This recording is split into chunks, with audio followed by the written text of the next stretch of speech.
Hi, Calvin Goetz from Strategy Financial Group. Wanted to come to you with some exciting changes that Congress just passed on December 29th, effective January 1st, regarding what's called the Secure Act 2.0.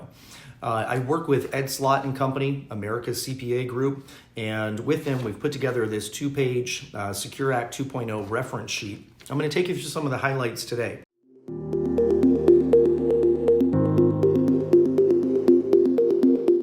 Now, the required minimum distribution age, which usually was 70 and a half for a generation, that was changed during the Secure Act to be 72.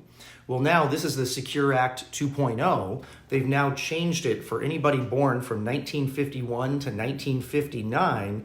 The required minimum distribution on your IRAs or 401ks will now begin at age 73. And then for anybody born 1960 or later, the required minimum distribution age will be pushed all the way until age 75. This is a good change in my opinion. It allows people to continue to save longer, gives them a longer window of time to do partial Roth conversions and get money out of accounts that are forever taxed to accounts that are never taxed. So it widens that opportunity for us.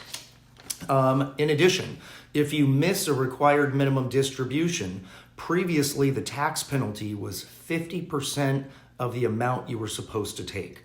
So if you had $1 million IRA and your minimum distribution was $40,000, the penalty was 50% of the $40,000 or a $20,000 penalty. With the Secure Act 2.0, they have reduced that penalty to 25%. And further reduced it to 10% as long as it's corrected in, quote, a timely manner.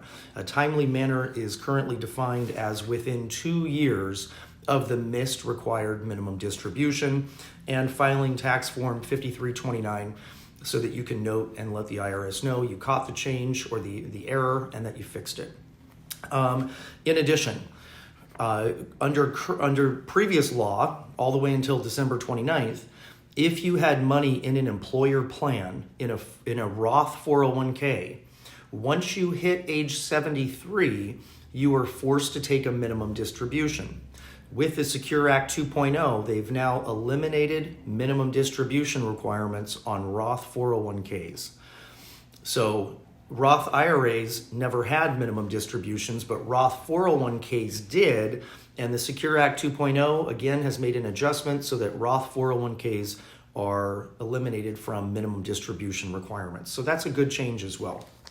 In addition to this, public safety employees, the definition of who qualifies as a public safety employee who can access money after age 50 from their retirement savings account, Congress has expanded the different job titles and roles of who qualifies for that age 50 exemption. So it includes a larger pool of people.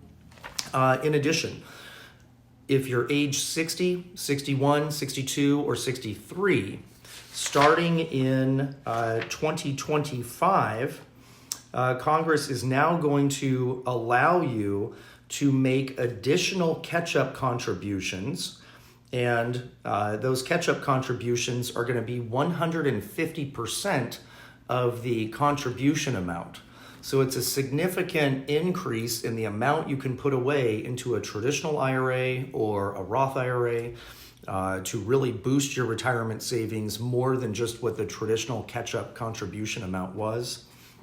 And one of the final things that's in there, and again, there's a lot more, but these are just the highlights, is the ability for people who've saved into a 529 college education account, and then the child graduates from college and they didn't use all the money, to now set up a Roth IRA for that beneficiary, for that child, and make contributions from the 529 plan to the Roth IRA according to whatever the annual limits are for transferring money into a Roth IRA, the maximum contribution limits. And you're able to actually put in up to $35,000 from a 529 plan over time into a Roth IRA for that beneficiary. So if you don't have it, if there's so much money in there that you didn't use it all for education, now it can go into their tax-free retirement savings account in that Roth IRA over a period of years. So that's another good change. Keep in mind that a lot of these changes are going to roll out over the next few years. Some things are effective right now, some are effective in 2024, 25, 26. So this document that we're sending out to you has the effective dates, including when things are rolling out depending on the tax year. So take a look at that. If you have any questions on any of this, or if you want to make sure your retirement plan is up to date or get a second opinion on exactly what you're doing for your plan for retirement, give us a call or go to our website. You can reach us at 602-343-9301, or you can go to strategyfinancialgroup.com and click on the orange schedule meeting button and have a meeting with one of our advisors very soon. So hopefully that's helpful. Check out the document and we look forward to talking to you soon.